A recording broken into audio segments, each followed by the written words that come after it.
Bonjour à tous. Vous êtes déjà beaucoup à être connectés, plus de 100 personnes connectées. Vous êtes très ponctuels, c'est génial. Est-ce que vous pouvez me dire dans le chat si vous m'entendez bien, si vous nous voyez bien, vous voyez, la présentation, tout ça? Parfaitement. Merci Mélanie, c'est génial. Alors on va commencer dans quelques minutes, on va peut-être attendre, un petit peu que plus de monde se connecte. Vous avez un petit sondage, dans l'onglet sondage si vous voulez, répondre à cette petite question qui est un lien direct avec notre sujet du jour. Je suis accompagnée de Marion aujourd'hui. On démarre une nouvelle thématique de webinaire. Euh, donc, je suis ravie que vous soyez là à nouveau. J'ai étudié un petit peu les statistiques des webinaires Shine et on voit qu'il y en a beaucoup de monde qui revient à plusieurs webinaires. Donc, c'est que ça vous plaît. On est vraiment ravis.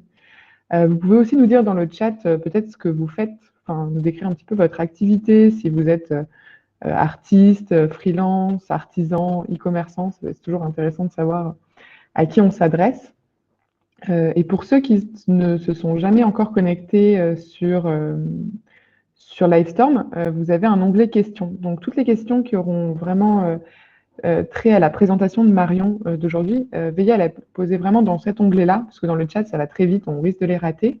Et surtout, dans l'onglet questions, vous pouvez voter pour les questions des autres et ça nous permet de répondre en priorité, du coup, aux questions qui sont les plus populaires parmi vous. Beaucoup de freelance, je vois, beaucoup de graphistes aussi. Génial. Très bien, salut les freelances. Bah, Marion, justement, accompagne beaucoup de freelance, donc ça tombe bien. Alors, pour ceux qui ne connaissent peut-être pas Shine, en général, c'est plutôt la communauté Shine qui vient à ces webinaires, mais au cas où, on est une néobanque pour les indépendants et les petites entreprises. Et notre objectif, c'est de vous guider dans la jungle administrative et bancaire pour vous permettre de vous concentrer sur votre business. On a un deuxième objectif qui est aussi de vous accompagner au-delà dans votre réussite. Et pour ça, on propose beaucoup de contenu. Alors, au début, beaucoup sur notre blog, mais maintenant, on fait aussi beaucoup de webinaires. Le projet, c'est vraiment de faire progresser la communauté grâce à la communauté. Donc, on invite des clients Shine qui sont experts sur certains sujets à venir vous proposer justement du contenu, des super conseils et des retours d'expérience. Donc, comme je disais, on entame une nouvelle thématique. On a fait 4 webinaires sur la communication et le contenu. Et aujourd'hui, on commence une thématique qui s'appelle développer sa clientèle et son réseau. Donc, dans 2 semaines, on accueillera Anne Rifa du réseau YouStart pour qu'elle nous donne ses meilleures stratégies afin de se créer un réseau professionnel puissant. Et début janvier, vous pourrez recevoir les conseils de Doriane, qui est une experte en Customer Care et qui nous expliquera comment utiliser la puissance du Customer Care pour augmenter son chiffre d'affaires. Et donc aujourd'hui, on va parler d'un sujet qui a attiré beaucoup de monde avec Marion, qui est comment attirer de nouveaux clients sans passer trop de temps à prospecter. On le sait, le temps de prospection, ça peut prendre beaucoup de place et c'est surtout pas forcément rémunérateur. Donc, c'est super important d'avoir ces stratégies en tête. Donc, Marion, je te laisse te présenter et commencer tranquillement. Bonjour à tous. Alors, je vais me présenter rapidement. Hop, si j'arrive à passer les slides. Super. Donc, je m'appelle Marion Giroudon. Je suis en freelance depuis un peu plus de 5 ans. J'ai lancé mon activité au mois d'août 2015. Et aujourd'hui, donc, j'ai 2 activités. Mon activité freelance, donc je suis consultante et formatrice en stratégie digitale. J'aide les entreprises, plus particulièrement celles du tourisme, à définir leurs objectifs et leurs stratégies digitales pour avoir plus de clients et les fidéliser. Je mets en place une partie des actions, je les suis, je les ajuste. Voilà, donc je suis vraiment une consultante hyper classique, mais plutôt spécialisée sur le digital pour le tourisme. Et puisque j'étais freelance depuis longtemps et que chaque mois j'organisais des after-work pour Malte, donc la plateforme de freelance, j'ai commencé à être sollicitée très régulièrement par des freelances ou des futurs freelances qui avaient plein de questions. Et ben pour répondre à toutes ces questions, j'ai décidé il y a quelques temps de créer une chaîne YouTube et de créer un blog. Et également d'accompagner des freelances de façon individuelle. Donc voilà, l'objectif, c'est d'avoir un accompagnement global sur toutes les questions qu'on peut se poser quand on est freelance, que ce soit administratif, que ce soit sur l'organisation, sur le réseau, et surtout sur une qui préoccupe quand même beaucoup de freelance au démarrage, c'est comment on peut trouver des clients.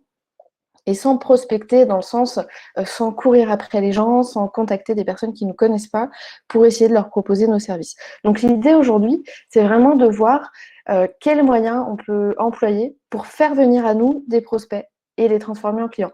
Donc dans une démarche qui est beaucoup plus naturelle, parce que on n'est pas en position de demande. Voilà, on attend, enfin, on met en place des actions et ensuite, normalement, quand tout se passe bien, les prospects viennent à nous et ça crée une relation beaucoup plus équilibrée. Le fait qu'eux viennent à nous et qu'on ne soit pas allé les chercher directement, c'est beaucoup plus confortable pour beaucoup de gens.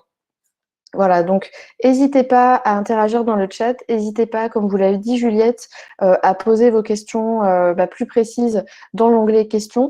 Je vois déjà qu'il y a une question de Denis qui demande si on pourra revoir les anciens webinaires en replay. Alors Juliette m'a dit hier que la vidéo serait postée sur YouTube. Donc voilà, ce sera possible a priori de revoir la vidéo. Donc, n'hésitez pas à m'interrompre grâce à l'onglet questions dès que je dis quelque chose sur lequel vous avez besoin de précision. Voilà, donc je vous souhaite à tous un bon moment et j'espère que ça va vous aider dans votre activité. Alors, de quoi on va parler exactement? On va parler de votre positionnement. Avoir un positionnement qui est clair, c'est vraiment la première condition sine qua non pour que des prospects puissent venir à vous en sachant ce que vous proposez et comment vous pouvez les aider. On va parler brièvement de comment développer un réseau de prescripteurs parce que Juliette vous l'a dit, il y a un webinaire qui est prévu dans quelques temps vraiment spécifiquement sur ce sujet. On va parler de comment vous pouvez créer du contenu qui va vous faire, qui va vous permettre de recevoir très régulièrement des demandes de nouveaux prospects.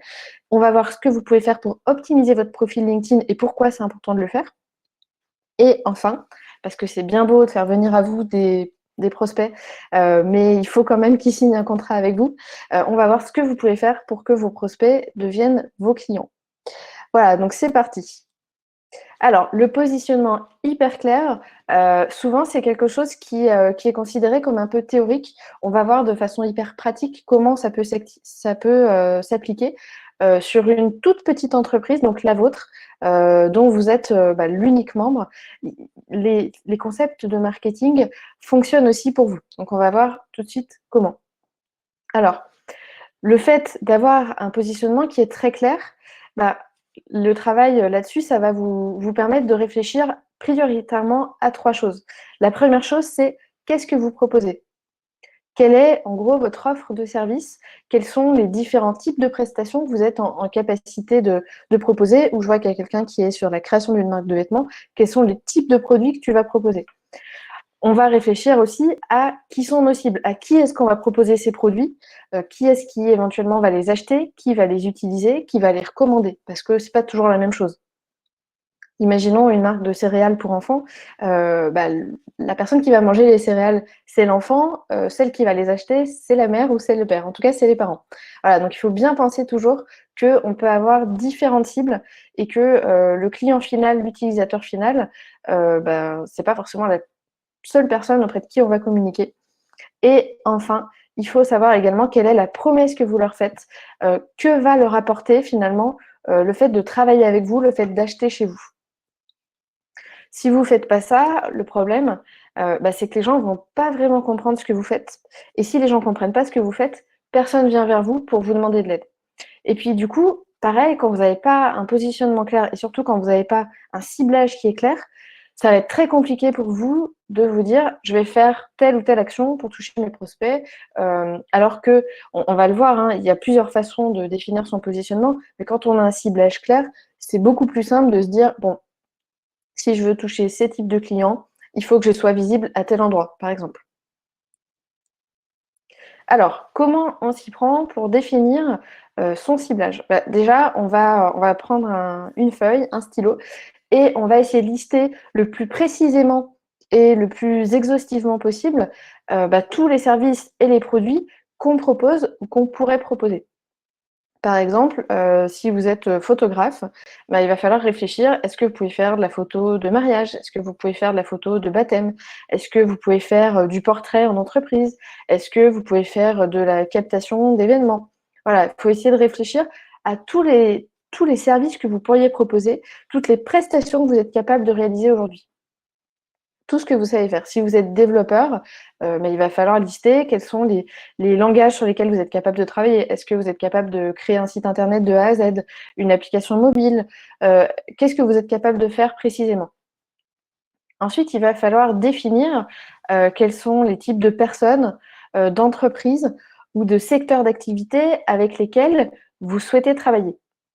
Imaginons que vous êtes spécialisé dans la création d'applications mobiles. Est-ce que c'est plutôt pour des startups B2B? Est-ce que c'est plutôt pour, je sais pas, des industriels de l'agroalimentaire? Il faut arriver à identifier qui seraient vos clients potentiels ou qui seraient vos clients idéaux. En fait, qui a besoin de ce que vous savez faire, avec qui vous avez envie de travailler. Ça, c'est très important. Quand on est en freelance, on est aussi freelance pour créer le poste un petit peu de nos rêves. Plus on aime ce qu'on fait, plus on va être meilleur dedans. Donc, c'est très important que vous preniez bien le temps de la réflexion sur cette étape-là. Et puis, on parle souvent de spécialisation sur un secteur d'activité. Je sais qu'il y a pas mal de gens, quand je parle de ça, qui disent: mais moi, si je me suis lancée en freelance, c'est parce que j'en avais marre de faire tout le temps la même chose. J'ai pas envie de me cantonner à un seul secteur d'activité. J'ai pas envie, je vais tomber trop vite dans la routine. Alors, ce qu'on peut faire, c'est d'avoir plusieurs secteurs d'activité, mais en choisir 2 ou 3. Moi, par exemple, quand le confinement est arrivé au mois de mars, j'étais très contente que tous mes clients soient pas dans le tourisme parce que sinon ça aurait été une période très compliquée pour moi. Donc c'est très bien aussi de pas mettre, tous ses œufs dans le même panier, mais moi je vous recommande quand même de cibler 2-3 secteurs d'activité avec lesquels vous avez envie de travailler en priorité. Et enfin, il faut vraiment que vous puissiez définir quels sont les problèmes auxquels vos produits ou vos services vont pouvoir répondre. Pour la marque de vêtements, bah, je sais qu'il y a des marques de vêtements, par exemple, qui sont adressées, je ne sais pas, que à la communauté hip-hop. Il y a des marques de vêtements qui s'adressent aux personnes de grande taille qui ont du mal à trouver des vêtements qui leur vont dans les magasins classiques. Il y en a même, j'avais vu un reportage sur une émission à la télé, une personne qui fait des vêtements uniquement pour les personnes qui sont handicapées et qui ont du mal à s'habiller avec les vêtements comme nous, on enfile son pull par le haut. Voilà, trouvez bien quels sont les problèmes auxquels vous répondez. Si vous êtes graphiste, bah, par exemple, vous aidez à créer une marque qui est très visuelle, que les gens vont retenir, qui permet de donner plus envie d'acheter. Si vous faites, je ne sais pas, si vous êtes développeur, vous permettez d'avoir rapidement un site internet qui permet de vendre plus en ligne. Voilà, il faut vraiment pouvoir vous dire en une phrase ce que vous faites.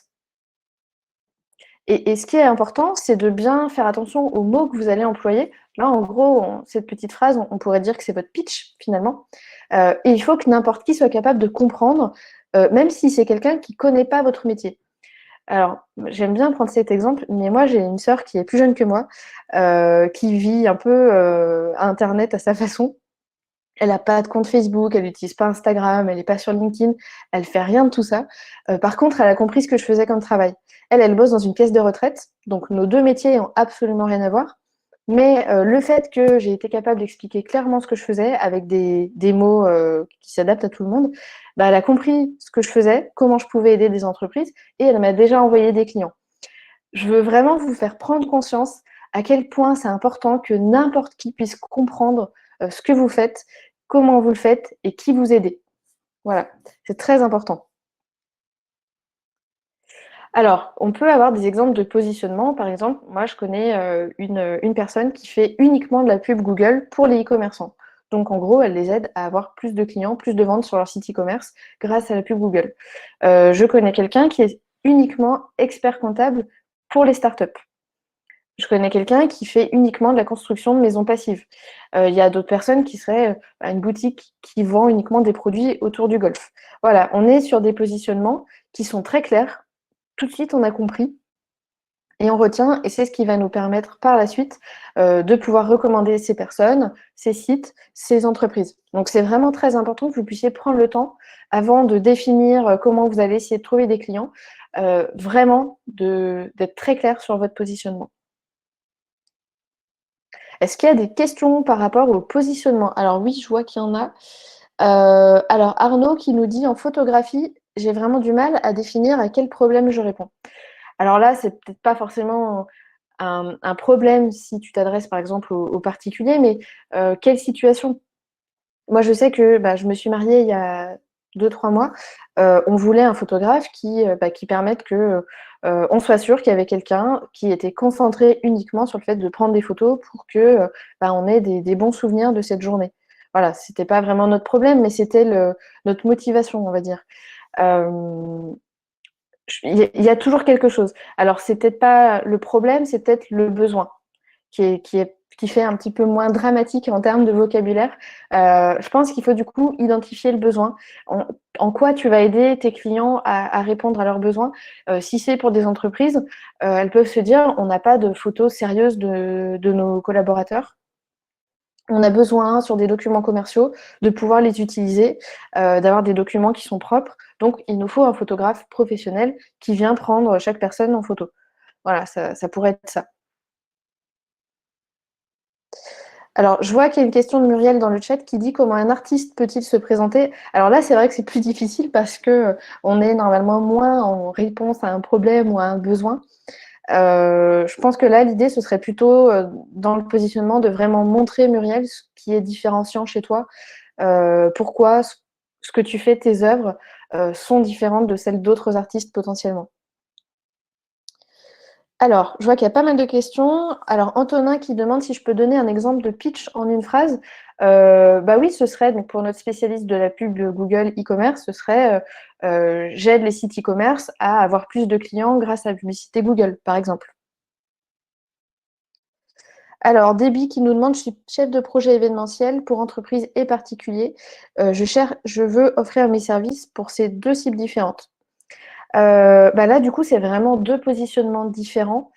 Chef de projet événementiel, c'est vrai qu'en parlant dans ce vocabulaire-là, on va plutôt parler au B2B. Je pense que si tu souhaites vraiment pouvoir communiquer à deux cibles différentes, il te faut deux positionnements. Et c'est compliqué quand on démarre de mettre l'énergie sur les deux. Donc, je te conseillerais plutôt de te concentrer sur un premier pour démarrer. Parce que entreprise et particulier, c'est hyper large. Déjà, juste se dire, je vais organiser des projets événementiels pour les entreprises, c'est très large parce que quel type de projet, quel type d'entreprise, là, pour l'instant, ce positionnement, il est vraiment hyper large et je t'invite à affiner autant que tu peux. Alors, Alison nous demande, j'ai dit que je pouvais conceptualiser des sites web et mobiles ou apps pour PME et start-up, c'est un peu light comme positionnement. Ouais, effectivement, c'est un petit peu large. Donc déjà, tu interviens uniquement sur la partie web design. Ouais, je pense qu'il faudrait site web, site mobile, application mobile, PME, start-up, peut-être resserrer sur des problématiques particulières. Par exemple, il y en a qui se spécialisent sur des sites ou des apps de réservation, de marketplace, de choses comme ça. Peut-être se recentrer sur une problématique en particulier pour laquelle tu vas devenir hyper experte et les gens vont savoir que voilà, tu es doué pour ça et vont te recommander pour ça ou venir te chercher pour ça.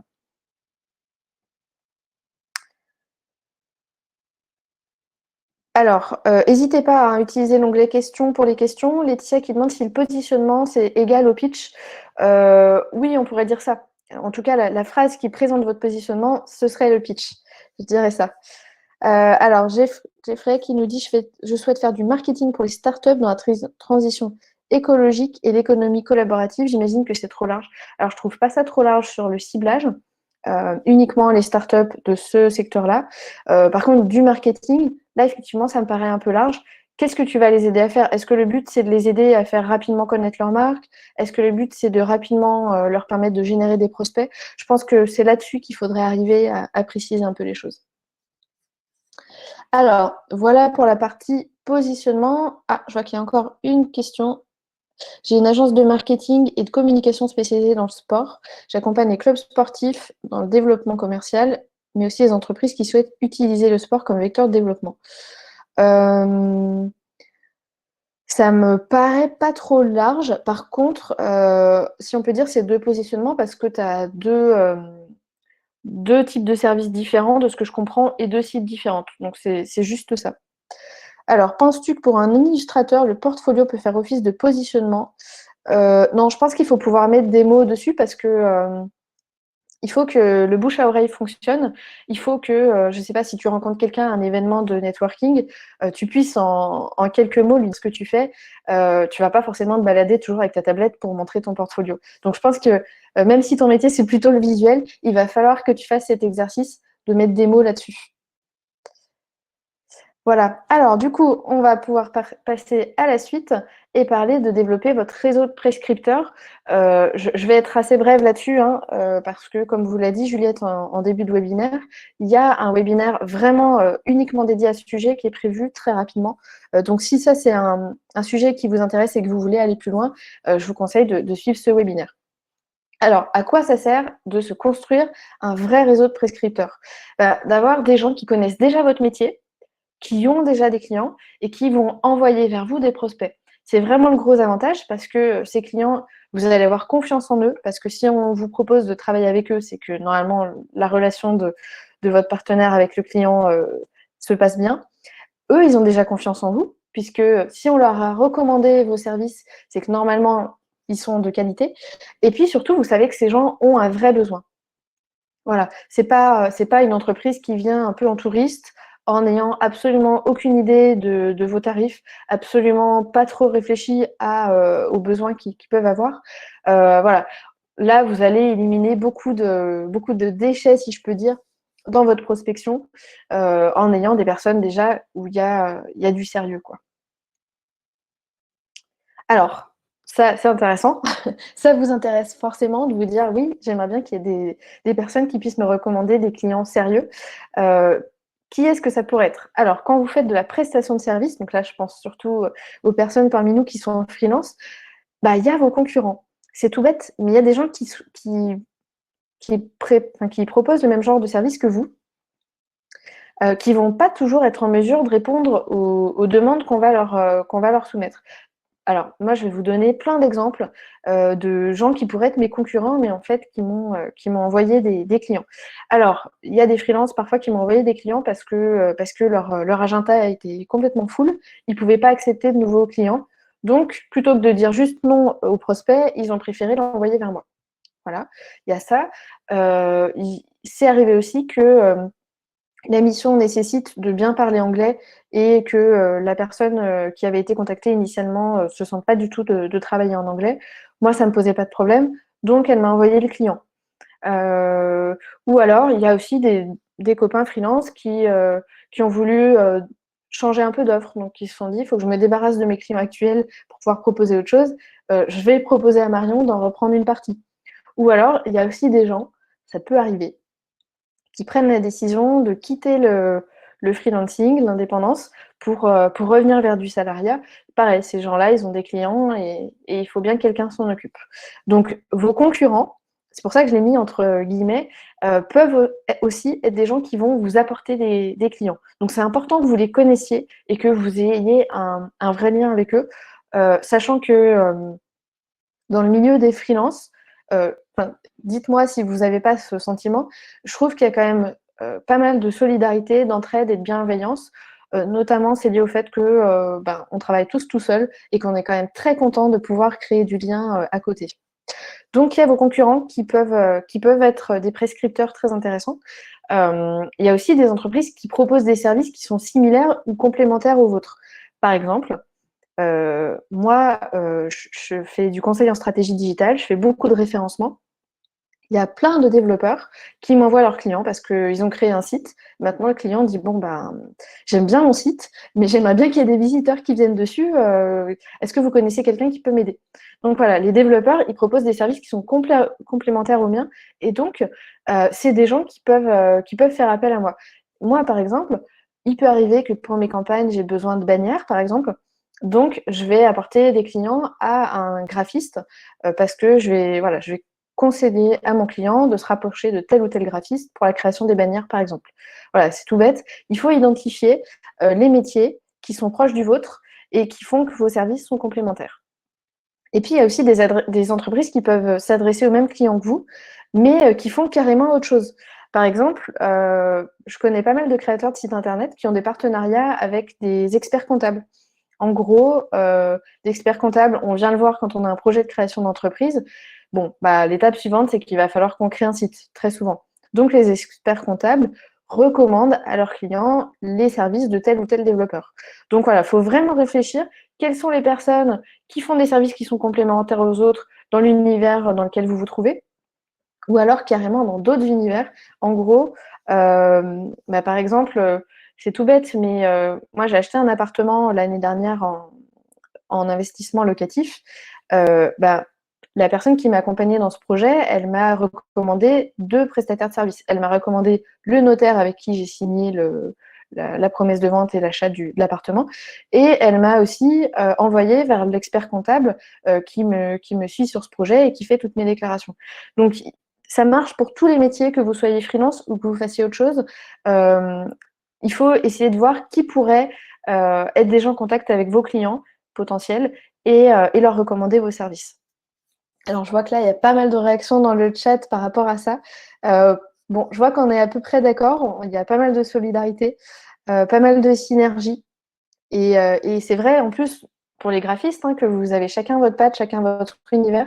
Et donc, finalement, vous n'êtes pas vraiment en concurrence parce que les gens ne vont pas être sensibles pareil à ce que fait l'un et à ce que fait l'autre. Donc, c'est chouette qu'on soit tous sur la même longueur d'onde là-dessus. Alors là, c'est pour ce qui est prestation de service. Pour ceux qui vendent des produits, je parle notamment là pour les personnes qui ont dit qu'elles lançaient une marque de vêtements. Alors, sachez qu'il y a ce qu'on appelle des plateformes d'affiliation qui existent. En gros, la plateforme d'affiliation, c'est une sorte d'annuaire où vous allez vous inscrire en disant, bon, moi, j'ai mon site, je vends, je sais pas, des t-shirts. Si des personnes ont une audience, je ne sais pas, sur Instagram, sur leur site internet, sur leur blog, et qu'elles ont envie de tout simplement promouvoir mes t-shirts, elles peuvent le faire et je leur donne une commission dès qu'un t-shirt est vendu grâce à eux. Voilà. Et puis, vous pouvez voir aussi quelles sont les entreprises qui vendent ou qui fabriquent des produits qui sont similaires ou complémentaires aux vôtres. Par exemple, si vous faites que des t-shirts et qu'il y en a qui font que des pulls, vous pouvez peut-être travailler ensemble, par exemple. Alors, je vois encore pas mal de choses dans le chat. Mathieu qui nous dit « Je suis consultant RH freelance. J'ai décidé de créer un réseau national de consultants RH.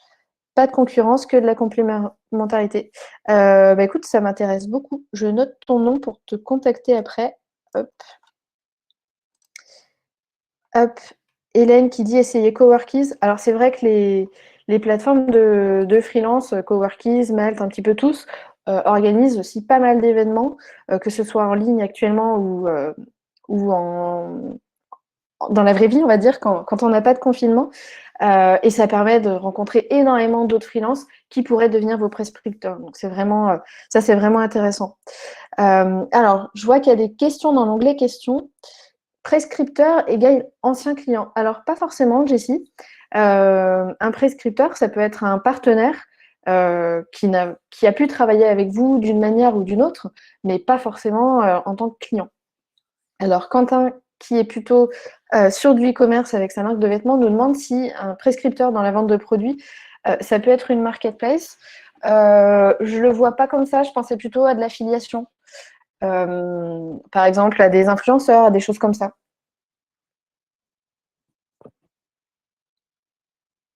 Hop. Alors, on va pouvoir enchaîner. Alors, du coup, bon, c'est bien, vous avez compris quel est l'intérêt d'avoir des personnes qui vont vous...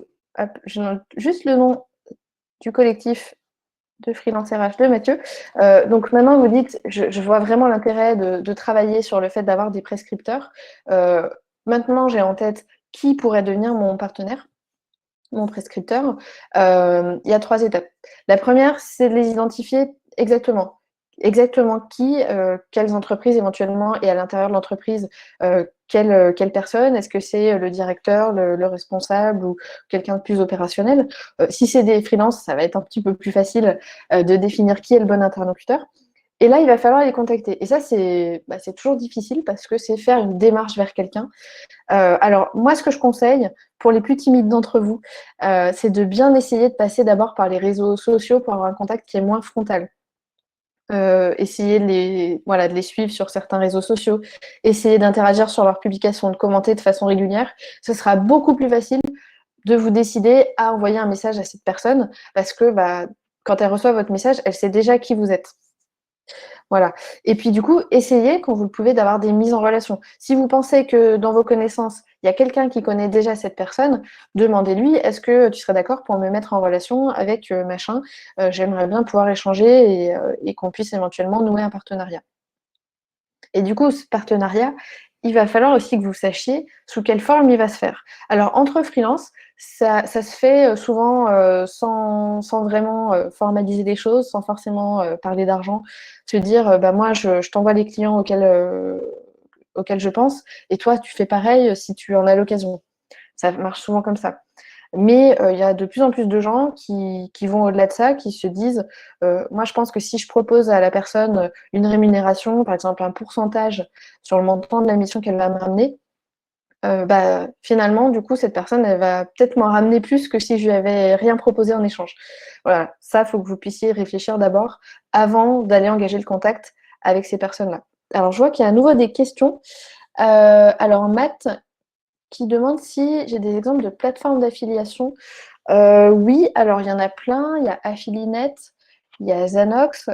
Leur nom change très souvent. Donc, je vous invite à taper plateforme d'affiliation sur Internet. Juliette, peut-être que tu peux nous parler de celle que vous utilisez sur Shine, si c'est une plateforme sur laquelle d'autres personnes peuvent s'inscrire. Alors nous, on utilise un logiciel en propre, donc on n'est pas sur une D'accord, plateforme purement marketplace où justement des affiliés peuvent venir choisir Shine. Et surtout, c'est très fintech.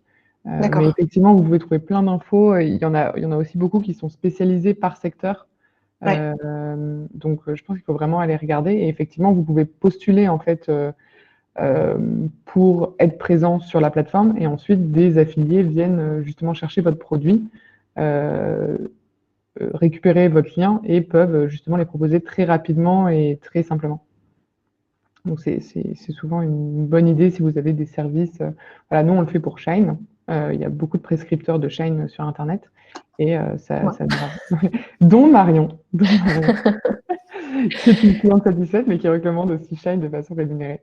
Ouais, Euh, exactement. donc voilà. Bon, bah, super, merci Juliette. Du coup, je vous propose qu'on passe à la troisième partie, donc la création de contenu. Alors, c'est quoi les avantages de la création de contenu, du marketing de contenu? Ça a plusieurs noms. Alors, le premier, c'est vraiment le personal branding. C'est que ça va vous permettre de vous constituer vraiment une image d'expert. Quand vous faites du contenu, on a tout de suite l'impression que vous savez ce que vous dites et que vous y connaissez vraiment. Donc ça, c'est plutôt intéressant. C'est plutôt quelque chose qui va donner confiance aux, aux prospects potentiels. Et puis, c'est bien aussi parce que c'est un effort qui va payer sur le long terme. Quand vous créez des podcasts, quand vous créez des vidéos, quand vous créez des articles de blog, c'est des choses qui peuvent vivre pendant plusieurs années. Donc ça, c'est quand même super cool aussi. Euh, on parle souvent aussi d'inbound marketing. L'idée, c'est vraiment que les prospects viennent à vous, donc c'est plus confortable. Et franchement, c'est un rapport qui est plus agréable, qui est plus naturel. Euh, il y a plus d'équilibre. On a souvent l'impression que, en gros, le vendeur, il est là et le client, il est là. Le client est roi, en fait. Quand c'est le prospect qui vient à vous, voilà, la relation, dès le début, elle est beaucoup plus agréable, elle est beaucoup plus équilibrée. Alors, Muriel nous demande que veut dire personal branding et inbound marketing. Alors, désolé, c'est des termes qui sont un petit peu techniques. Alors, ce qu'on appelle le personal branding, finalement, c'est le fait de créer autour de soi-même une marque autour de ce qu'on sait faire, de notre personnalité, de qui on est en fait. Voilà. Et ce qu'on appelle inbound marketing, c'est une forme de marketing qui a pour objectif de ne pas être toujours en train de courir après les prospects ou les clients, mais plutôt de faire en sorte que ce soit eux qui fassent une démarche vers nous parce qu'ils ont pris connaissance de ce qu'on était capable de faire, qu'ils ont pris confiance en nous, et donc là, ils veulent en savoir plus. Alors, quand on parle de contenu, finalement, il y a énormément de possibilités différentes. Il y a créer un blog, il y a créer un podcast, créer de la vidéo, par exemple, sur YouTube. Et il y a aussi utiliser les réseaux sociaux. Il y a des gens qui n'ont pas de blog, qui n'ont pas de chaîne YouTube, qui n'ont pas de podcast et qui publient énormément sur les réseaux sociaux. Et ça leur permet d'avoir plein de gens qui comprennent ce qu'ils font et qui viennent à eux pour leur demander de l'aide sur certains sujets. Alors, quand je dis tout ça, vous avez compris, il y en a plein de différents. Ça veut dire qu'il y en a forcément un qui va être idéal pour vous. Alors, idéal pour vous, ça veut dire que il vous permet de toucher votre cible. Si vous vous adressez au B2C, vous n'allez pas forcément utiliser les réseaux sociaux et notamment LinkedIn comme canal de création de contenu, qui vous permet de mettre en avant vos services. Je ne vois pas forcément un graphiste faire un podcast. C'est pas forcément là qu'il va pouvoir le mieux montrer un peu ce qu'il sait faire, quelle est sa patte, quel est son style, et qui correspond aussi à votre personnalité. Moi, je fais des vidéos, ça ne me dérange pas qu'on voit mon visage. Au début, c'était un peu bizarre, je vous avoue. Mais voilà, je m'y suis faite. Je sais qu'il y en a qui me disent, c'est très clair, je suis hyper mal à l'aise, je ne peux pas du tout faire de la vidéo. C'est très bien. Vous pouvez aussi faire des choses sous forme de texte, sous forme orale, avec le podcast. Donc voilà, il y a vraiment forcément un truc pour vous qui fonctionne bien sur votre activité, sur votre personnalité et sur votre ciblage également. Par exemple, pour vous donner un exemple très très pratique, moi il y a quelques années, j'avais beaucoup de problèmes pour m'endormir. Et du coup, j'ai décidé de chercher des infos sur Internet, comment trouver le sommeil, comment bien dormir, et je suis tombée sur le blog du sommeil. Et en fait, le blog du sommeil appartenait à une boîte qui s'appelle MyDodo, qui fait un petit produit là que vous voyez sur la droite, qui est une sorte de capsule qui produit des ondes la nuit. Et en fait, le fait de se concentrer là-dessus, de respirer en fonction, c'est un truc qui vous aide à se concentrer et à s'endormir au final. Et en fait, moi, j'ai acheté leur produit parce que j'étais tombée sur le blog. Donc, c'est vraiment le contenu ici qui leur a permis d'avoir un prospect et d'avoir un client. Voilà, c'est hyper pratique. J'ai aussi un blog sur lequel je donne des conseils pour bien faire ses campagnes Google. Ça, pareil, ça me rapporte régulièrement des emails de gens qui me disent j'ai vu votre blog, j'ai vu cet article, est-ce que vous pouvez faire mes campagnes? Donc c'est vraiment hyper intéressant de faire ça parce que c'est un truc qui va rester sur le long terme et quand les gens vous contactent, ils ont déjà confiance en vous. Un autre exemple de création de contenu qui a fait exploser la carrière de quelqu'un, c'est Louis. Donc Louis, c'est un ancien Lyonnais qui est maintenant parti en Chine et que j'avais rencontré à des afterwork Malte. Il a créé une chaîne sur YouTube pour partager des tutos de développement web. Euh, donc déjà, il n'avait pas forcément prévu ça, mais pendant ses études, il a eu énormément de missions freelance, plein de clients qui sont venus à lui grâce à ses tutos. Et puis quand il est sorti de l'école, il avait le choix, il avait plein de missions freelance proposées, il avait plusieurs propositions d'embauche. Tout ça grâce à ses vidéos sur YouTube. Donc ça marche vraiment et c'est vraiment quelque chose qui est ouvert à tous. Alors, comment on le met en place tout ça? Déjà, il faut absolument réfléchir avant tout. Il faut définir votre stratégie. Donc, quel est le canal qui vous convient à vous, à votre personnalité et au service que vous proposez et à vos clients? Quels sont les sujets dont vous allez parler? Comment vous allez essayer d'aider vos prospects? De quoi vous allez parler pour ça? Sur quel ton vous allez vous exprimer? C'est tout bête, mais est-ce que vous allez plutôt les tutoyer? Est-ce que vous allez les vouvoyer?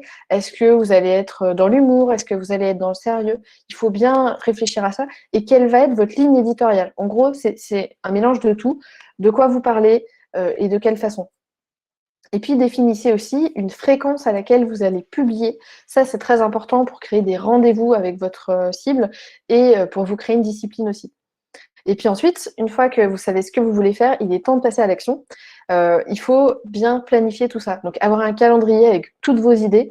Et puis, on dit aussi, ça fait partie d'un des grands conseils quand on veut créer du contenu de façon régulière, de les produire en batch. C'est-à-dire que si vous vous dites, chaque semaine, je vais créer un article sur mon blog, peut-être que en fait, vous allez prendre une demi-journée et vous allez écrire tous les articles du mois sur cette demi-journée parce que ça y est, vous êtes dedans. Et puis quand on est sur un type d'action, il vaut mieux avancer et en faire le plus possible. D'ailleurs, je rebondis sur ce point. On a fait tout un webinaire il y a 2 semaines, 4 semaines, je crois, qui était sur la production de contenu et qui détaille justement toute cette stratégie de produire en batch, de trouver les bons canaux, etc. Donc, n'hésitez pas à aller regarder justement pour approfondir ce sujet si c'est une stratégie qui vous intéresse. Cool. Alors, je vois que Mathieu dit, en gros, tu veux faire des vidéos, mais t'oses pas. Je comprends très bien. Moi, j'ai un peu traîné à m'y mettre. Mais franchement, les résultats sont très encourageants. Donc, je t'encourage à aller au-delà de ton appréhension et t'y mettre. Alors, je vois qu'il y a des questions. Quel est ton outil pour mettre tes idées et ton calendrier? Alors, au début, je le faisais sur Trello. Et puis finalement, j'ai basculé sur un fichier Google Sheets. L'idée, c'est voilà, d'avoir un calendrier très précis. Dès que je pense à un truc, je me dis ça serait bien de faire une vidéo là-dessus, je le note. Et puis après, j'organise tout pour m'assurer de varier un peu les sujets.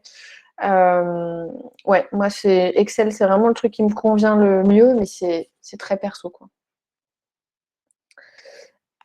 Alors, pour que votre stratégie de contenu, elle marche vraiment à long terme, il faut que vous puissiez définir à l'avance quels sont les indicateurs de succès. Enfin, sur un blog, ça va être évidemment le nombre de consultations de tel ou tel article, mais aussi le nombre de contacts que ça a généré derrière. Il faut absolument comprendre aussi que la création de votre contenu, c'est la première étape, mais que derrière, il faut absolument que vous dégagiez du temps pour la promouvoir, pour promouvoir vos articles de blog, vos vidéos YouTube, vos épisodes de podcast. Il faut pouvoir les mettre devant les bonnes personnes. Tout à l'heure, je vous disais que c'est important de bien définir votre fréquence parce que ça va vous donner une discipline. Bah oui, quand vous êtes fixé un rythme, il faut vous y tenir. Alors, je dis pas pendant les vacances de Noël, on en parlait justement avec Juliette avant que tout le monde soit connecté, on va pas publier du contenu pendant les vacances de Noël, ça n'aurait pas de sens, les gens ne seront pas là pour les regarder.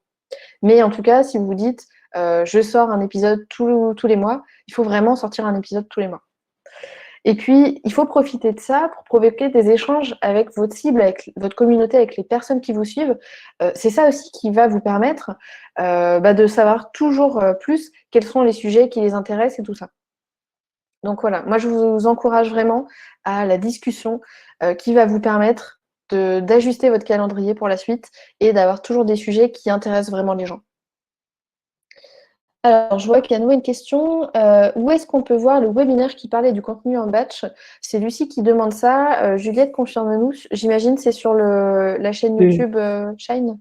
Exactement. Si vous allez sur la chaîne YouTube Shine, il y a une catégorie qui s'appelle revoir les workshops en ligne et vous pouvez retrouver justement, il s'appelle comment créer du contenu en 2021. Donc, vous le retrouvez très facilement. Ah bah super, Natacha qui nous dit je peux partager les fichiers que j'utilise, mon calendrier Excel pour ma stratégie de contenu. Bah c'est top, merci beaucoup. C'est beau cette solidarité là depuis le début dans le Voilà, chat. c'est ce qu'on disait. Une belle Et, illustration. et alors du coup, puisqu'on parle de personal branding, bah, il y a un truc qui va être important, qui va faire que les gens auront envie de continuer à vous suivre, c'est que vous soyez vous-même. Il y a plein de gens sur Internet qui publient du contenu, que ce soit des vidéos, que ce soit des articles. Donc, pour que les vôtres soient un peu différents, il faut qu'on vous voit dedans, savoir qui vous êtes. Voilà, donc voilà, ça permettra vraiment que les gens s'attachent à vous. Et puis en plus, pour vous, ça sera plus agréable. C'est plus agréable d'écrire en se disant bon, bah, j'écris ou je tourne une vidéo sans essayer d'être quelqu'un d'autre. Voilà, ça sera plus facile pour vous, vous aurez plus de plaisir à le faire. Et puis c'est vrai aussi que les gens auront plus envie de venir vers vous, de vous envoyer des messages. Alors voilà pour la partie stratégie de contenu. On va parler de votre profil LinkedIn maintenant. Alors je suis désolée pour pour les fabricants de t-shirts. Là, c'est plutôt les freelances que ça va intéresser. Il y a plein de freelances qui négligent LinkedIn parce qu'ils voient ça comme un outil pour les recruteurs. Voilà, là, je vous ai mis une capture d'écran d'un message que j'ai reçu il y a quelques semaines d'un cabinet de conseil qui avait besoin d'un expert analytics et donc qui cherchait un freelance pour ça. Voilà, donc ils m'ont contacté. Je vous montre ça, pas pour me vanter, parce qu'en plus, finalement, leur mission n'était pas intéressante du tout, donc je ne l'ai pas prise, mais pour vous dire que c'est vraiment intéressant, enfin, c'est vraiment important, ça vaut le coup de prendre le temps de bien travailler votre profil LinkedIn. Alors, par quoi on commence? Par votre titre. Votre titre, c'est pas forcément votre intitulé de job actuel. Vous pouvez le changer. Il faut vous assurer déjà que c'est clair. Faut vous assurer que dans votre titre, vous utilisez des mots-clés que vos prospects emploient vraiment. Imaginons que vous êtes développeur WordPress, mais que vous voulez faire des sites web pour des restaurants, par exemple. Je ne pense pas que le restaurant qui a envie d'avoir un site internet va taper développeur WordPress. Il va peut-être taper créateur de site internet, par exemple. Alors, comment vous pouvez savoir quels sont les mots-clés que tapent les internautes, enfin, les prospects potentiels, quand ils cherchent quelque chose sur Google? Vous pouvez aller vérifier sur cet outil de Neil Patel qui s'appelle Ubersuggest et qui est gratuit, surtout. Vous allez vérifier, vous tapez les mots-clés que vous imaginez et il va vous dire quel est le volume de recherche mensuel sur tel ou tel mot-clé. Et il va aussi vous donner des idées de mots-clés qui sont assez proches, auxquels vous n'aviez pas forcément pensé, mais qui sont employés sur Google. On n'a pas d'outils pour voir ce que les gens tapent exactement sur LinkedIn, hein, mais voilà, en sachant ce qu'ils cherchent sur Google, déjà, on peut avoir une idée assez précise. Donc ça, c'est pour votre titre. Ensuite, votre texte de présentation. Alors, il y a plein de gens qui n'en mettent pas. Il y a plein de gens qui mettent un truc qui est très long, qui ne donne pas envie d'être lu. Il faut vous assurer que ce texte-là, il permet vraiment de comprendre ce que vous faites. Il faut vous assurer aussi qu'il permet à la personne qui la lit de comprendre ce que vous avez de différent par rapport aux autres personnes qui proposent la même chose. Donc là, si on reste sur l'idée du développeur qui fait des sites web pour les restos, qu'est-ce que vous avez de différent? Peut-être le fait que vous connaissez très bien les problématiques des restos, peut-être que vous êtes capable en plus de mettre un système de réservation en ligne, peut-être que vous leur mettez une interface hyper claire pour qu'ils puissent, je sais pas, renseigner très facilement le plat du jour. Je sais pas, mais il faut trouver un truc qui vous montre votre différence. Et puis surtout, alors j'aime pas cette expression, mais il y a plein de gens qui disent que votre profil LinkedIn doit être une page de vente. J'irai pas jusque-là, mais en tout cas, il faut qu'il propose une action très claire aux personnes qui lisent ce texte, notamment envoyer un message, prendre rendez-vous sur votre système de prise de rendez-vous en ligne. Et puis, il faut vous assurer aussi sur ce profil que vos compétences sont bien listées. Alors, pour aller plus loin, faites en sorte d'avoir un maximum de recommandations. Et ça, il y a plein de gens qui vont pouvoir vous le faire. Vos anciens clients, les freelances ou les entreprises avec qui vous avez collaboré, les personnes avec qui vous avez déjà travaillé quand vous étiez salarié. Et puis, vous pouvez aussi leur demander de endorser vos compétences. Ça, pareil, ça coûte pas grand-chose. Et puis, une fois que votre profil il est bien optimisé, il est bien rempli, il faut absolument être actif. Donc, postez de façon régulière, interagissez sur les posts des autres, likez, n'hésitez pas à commenter. Et puis, surtout, lorsqu'on vous envoie un message privé, n'hésitez pas aussi à répondre rapidement. Alors, Stéphanie nous dit, quand on débute, c'est compliqué d'avoir des recommandations. Alors, si tu débutes en tant que freelance, oui, mais tu peux t'appuyer notamment sur tes anciens collègues de ton époque salariée ou éventuellement tes collègues de promo de ton époque étudiante. Ça peut être un point de départ. Ou tes stages, par exemple. Alors, Mathieu qui nous dit, dommage, Davidson est un gros cab.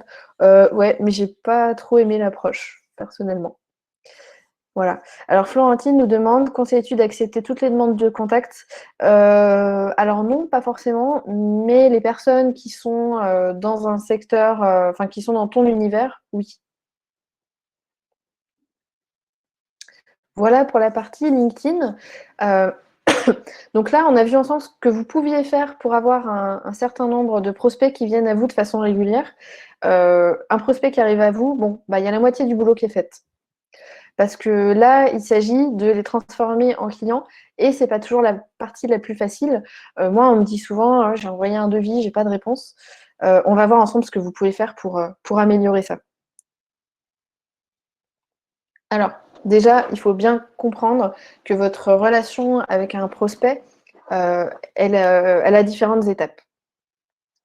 La première étape, c'est la prise de contact. Donc, le prospect, il découvre que vous existez et puis il découvre de visiter votre site, si vous êtes un site e-commerce, ou de vous contacter, par exemple, si vous êtes un freelance. La deuxième phase, c'est la phase un peu échange et proposition. Donc, pour un freelance, c'est la phase pendant laquelle vous allez discuter avec lui pour essayer de bien comprendre son besoin. Et c'est ce qui va vous permettre de lui envoyer une proposition qui est vraiment personnalisée et qui répond à ce dont il a besoin. Si vous êtes un site e-commerce, en fait, il va se balader sur le site, il va essayer de trouver le produit. Et là, vous allez vraiment l'accompagner grâce à votre UX. Merci Juliette pour le lien sur le profil LinkedIn. Et la dernière étape, c'est c'est le temps qu'il va prendre pour se décider. Donc, parfois, vous allez avoir besoin de le relancer. Parfois, vous allez avoir besoin de faire de la publicité qu'on appelle retargeting si vous êtes un site e-commerce. Le but ici, c'est vraiment de faire en sorte qu'il prenne sa décision, qu'il achète, qu'il signe le contrat, qu'il valide la mission, qu'il signe le devis, peu importe comment on appelle ça, mais le but, c'est qu'il dise oui. Alors, à chaque étape, il va falloir que vous puissiez augmenter vos chances. Déjà, plus vos offres, plus la personne, quand elle vous contacte, elle est informée sur votre offre, plus la personne est qualifiée, plus vous allez gagner du temps et plus vous avez de chances déjà qu'elle soit vraiment intéressée par ce que vous proposez. Donc, si vous avez un site web, faites en sorte que les gens connaissent déjà votre offre, qu'ils sachent exactement dans quelle situation vous pouvez les aider et éventuellement qu'ils aient une idée de vos tarifs. Ça va vous permettre d'avoir à répondre à moins de questions au départ et de plutôt être dans l'échange. Moi, je vous encourage vraiment à provoquer absolument systématiquement un échange. Que ce soit d'aller voir le client dans ses locaux si vous le pouvez, bon, en ce moment on va l'éviter, que ce soit au téléphone, que ce soit en visio. Vraiment, ça va vous permettre deux choses. La première, c'est de créer un lien. Et ça, c'est important parce que c'est quand même un humain qui va travailler s'il a envie de, enfin, qui va décider s'il a envie de travailler avec vous ou pas. Et la deuxième chose, c'est que cet échange-là, il va vous permettre de récolter des infos qui sont vraiment essentielles pour faire une proposition qualifiée, personnalisée. Pour ça, il va falloir le préparer, cet échange. Déjà, il faut que vous compreniez qui est votre interlocuteur. Quand quelqu'un vous contacte, vous devez savoir qu'est-ce qu'il fait dans cette entreprise, à quel poste il est, à quel point il est décideur, quel est son rôle. Et vous devez aussi avoir quand même une vague idée de qui sont ses concurrents pour pas être complètement à l'ouest pendant la discussion. Vous devez également lister un certain nombre de questions que vous allez avoir besoin de lui poser pour comprendre plusieurs choses. Vous devez comprendre quel est le contexte de sa demande. Pourquoi il vous contacte maintenant? Est-ce que, je sais pas, pour un site web, est-ce que c'est parce que c'est un nouveau site web? Est-ce que c'est une refonte? Est-ce qu'il refond parce que son site n'est pas assez responsive? Est-ce qu'il refond parce que son offre a trop évolué, le site il va plus du tout? Il faut comprendre aussi quels sont ses objectifs et ses contraintes. Alors, objectifs en termes de résultats, en termes de timing aussi, et quelles sont ses contraintes. Les contraintes, ça pourrait être pour un développeur qu'il faut absolument qu'il reste sur tel ou tel CMS. Il faut absolument que le nouveau site soit très facile à connecter avec son CRM, par exemple. Il va falloir connaître un peu son budget. Je sais que parmi vous, il y en a sûrement beaucoup qui n'osent pas poser cette question, quel est le budget du client? Et c'est vrai aussi qu'il y a pas mal de prospects qui n'ont pas forcément envie de donner la réponse à cette question. Mais c'est important pour vous de lui faire comprendre que vous avez besoin de cette info parce que ça va vous permettre d'ajuster votre proposition. Et peut-être aussi de dire direct, non, mais si tu as 500 € pour faire un site avec toutes ces fonctionnalités, je te le dis direct, c'est mort. En tout cas, c'est pas moi qui te le ferai. Voilà. Il faut aussi que vous sachiez quelles sont les ressources qui sont disponibles. Par exemple, si vous êtes graphiste, est-ce qu'il y a déjà une charte graphique qui existe? Est-ce qu'il y a quelqu'un qui va pouvoir faire l'exé si on vous demande que de faire de la direction artistique? Voilà, il faut savoir, en termes de documents, en termes de personnes dans l'entreprise, de quoi vous disposez pour vous aider à travailler. Il faut que vous compreniez l'historique aussi. Est-ce que là, cette personne vous contacte, et jusqu'ici, elle était avec une agence et elle n'en est pas contente? Faut que vous puissiez savoir ça. Et puis, il faut que vous puissiez poser toutes les questions qui sont un peu techniques et qui sont nécessaires pour que vous puissiez évaluer la charge de travail. Ça, c'est très important aussi. Et puis là, ça y est, c'est le moment de faire votre proposition. Pitié, faites pas de devis sur Excel, s'il vous plaît. N'envoyez pas de devis, ça met pas du tout en valeur votre travail. Ça permet absolument pas d'expliquer ce que vous allez faire. Et puis, ça permet pas de rassurer le prospect. Donc, dans 99 des cas, le seul truc qu'il va se dire, c'est super cher. Donc, il faut que vous ayez un vrai document qui vous permet vraiment de présenter ce que vous avez à proposer, de le mettre en valeur, en fait, de permettre au prospect de comprendre comment est fait votre prix. Donc, dans ce document de plusieurs pages, déjà, il faut que vous puissiez rappeler le contexte. C'est important, ça montre à la personne que vous avez pris la peine de l'écouter et que vous avez compris ce qu'elle attend de vous. Il faut que vous puissiez expliquer les différentes étapes de la mission. Il faut bien se mettre à la place de votre prospect. Il n'a pas vos compétences. Il ne comprend pas forcément ce que vous avez besoin de faire, comment ça se passe, combien de temps ça prend. Il faut aussi que vous puissiez lui donner une idée du planning. Bon, ça lui permet de savoir où il va, mais ça lui permet aussi de se projeter dans une collaboration avec vous. Donc, c'est plus facile de se dire, on lui donne envie de travailler avec nous. Il faut parler du budget, hein. Bien sûr, ça fait partie des choses qui fâchent, mais c'est l'information principale qu'il attend de vous, combien ça va lui coûter. N'hésitez pas à bien découper le budget, hein. Si vous avez une mission en 5 étapes, découpez le budget. Alors la première étape, c'est tant, la deuxième, c'est tant, histoire de ne pas avoir qu'un chiffre tout rond qui fait peur.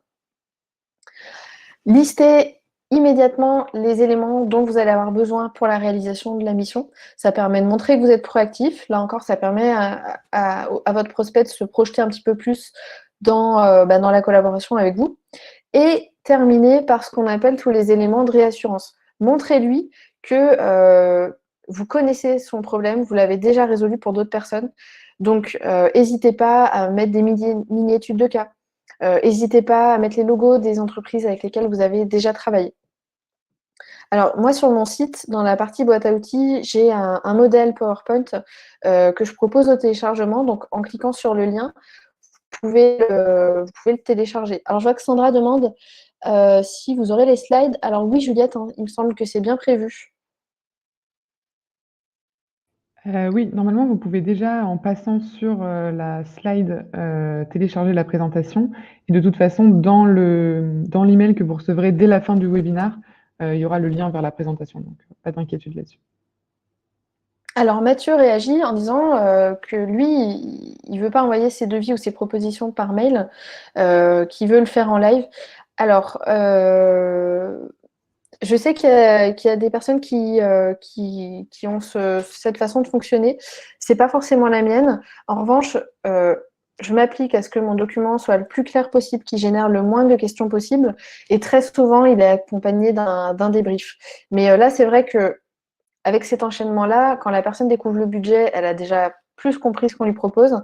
Et ce que je fais quand je sens que la personne est un peu moins, un peu moins avertie, je lui envoie une vidéo dans laquelle je balaye le document et je le commente en direct. Le problème, c'est que d'être en live, ça demande toujours de se coordonner, de trouver un moment où les deux personnes sont disponibles et ça ajoute souvent du délai. Donc voilà, moi, c'est ma méthode à moi. Le truc aussi, c'est que tout le monde ne se sent pas assez à l'aise pour présenter sa proposition à l'oral. Donc voilà, je pense qu'il faut que chacun trouve la méthode qui lui correspond le mieux. Voilà. Et donc, bon, bah, vous avez envoyé votre proposition. C'est pas encore fini. Parce qu'il se peut que la personne ait besoin d'un délai pour prendre sa décision. Donc là, c'est vraiment à vous d'avoir la main sur le planning et d'être proactif. Donc déjà, quand vous envoyez votre document, si vous ne le présentez pas comme Mathieu le préconise en live, dites-lui déjà, si j'ai pas de nouvelles de vous dans une semaine, je me permettrai de revenir vers vous. C'est vous qui fixez le calendrier, en fait. Donc ça, ça permet vraiment de montrer que c'est vous l'expert, là. Alors, il y a plein de gens qui n'osent pas relancer. Ils sont très gênés de faire ça. J'ai justement fait une vidéo sur ma chaîne YouTube qui est sortie jeudi dernier à ce sujet-là. En fait, vous avez pris du temps pour échanger avec cette personne-là. Vous avez pris du temps pour lui construire une proposition qui est personnalisée. Donc, vous êtes en droit d'attendre une réponse. C'est la moindre des choses, hein, qu'elle vous la donne. Donc, bon, bah, laissez passer un petit peu de temps.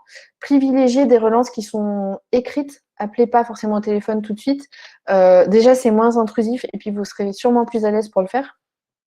Et quand la première relance n'a rien donné, si vous faites une deuxième relance, expliquez bien à votre prospect que vous avez besoin de planifier votre travail des semaines ou des mois à venir. Il n'a pas forcément conscience de l'impact que ça a sur votre planning ou sur votre organisation.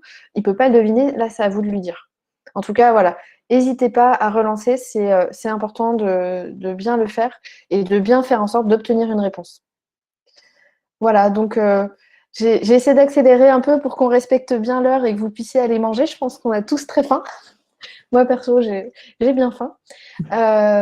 Mais voilà, si vous souhaitez qu'on puisse rester en contact par un moyen ou un autre, vous pouvez regarder donc ma chaîne YouTube, mon site web sur lequel vous trouverez donc le blog, la boîte à outils, avec différents docs, dont le modèle de proposition commerciale. Et puis, je suis bien sûr disponible par mail. Voilà, il y a mon adresse mail qui est notée sur les slides. Donc, n'hésitez pas. Hein, en général, des mails, j'en reçois plusieurs par jour. J'essaie de répondre à tout le monde. Et du coup, comme j'en recevais vraiment beaucoup, j'ai aussi mis en place depuis la semaine dernière un YouTube live tous les lundis midi qui s'appelle La permanence des freelances, dans lequel vous pouvez me poser toutes les questions que vous voulez. Voilà. Alors, je vois qu'on a un retour d'Olivia qui dit: je confirme, il faut relancer. Récemment, mon mail était tombé dans les spams. Et voilà. Donc, tu as relancé par WhatsApp. La personne, c'est pas qu'elle t'avait pas répondu parce qu'elle n'était pas intéressée. C'est parce qu'en fait, elle l'avait pas reçu. Donc, vraiment, n'hésitez pas à relancer, c'est hyper important. Ben, merci à tous pour votre participation et merci d'avoir été si participatif, si on peut dire ça. Oui, c'est vrai que c'est génial. Marion a fait tout mon travail. D'habitude, on garde les questions pour la fin, mais comme elle les a pris au fur et à mesure, Ah, je n'ai rien eu à faire. Donc, c'est génial. Merci à tous d'avoir été, oui, d'avoir bien participé. Il y a eu beaucoup de remarques au début sur le positionnement, donc c'est assez drôle parce que j'ai l'impression que c'est une blague qui revient souvent, le côté mes proches ne comprennent pas ce que je fais quand je suis freelance. Et effectivement, arriver à résoudre ce problème-là, c'est peut-être le premier point pour bien travailler son positionnement. C'est alors drôle. moi, je me suis dit, ça y est, j'arrive à bien expliquer mon positionnement. C'est quand ma grand-mère a enfin compris ce que je fais. Ah, Là, je voilà, me c'est suis dit, c'est bon, l'exercice. j'y arrivé. Là, en plus, les fêtes de fin d'année arrivent, donc c'est vraiment le moment de le tester, je pense. Entraînez-vous, ouais.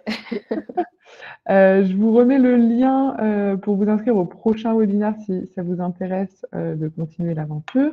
Et vous avez normalement, du coup, vous recevrez justement la présentation dans 2 minutes dès que le webinaire est terminé. Merci beaucoup Marion en tout cas d'avoir été avec nous, d'avoir été super réactive aux différentes remarques et d'avoir su s'adapter aussi aux différents clients qu'on a chez nous.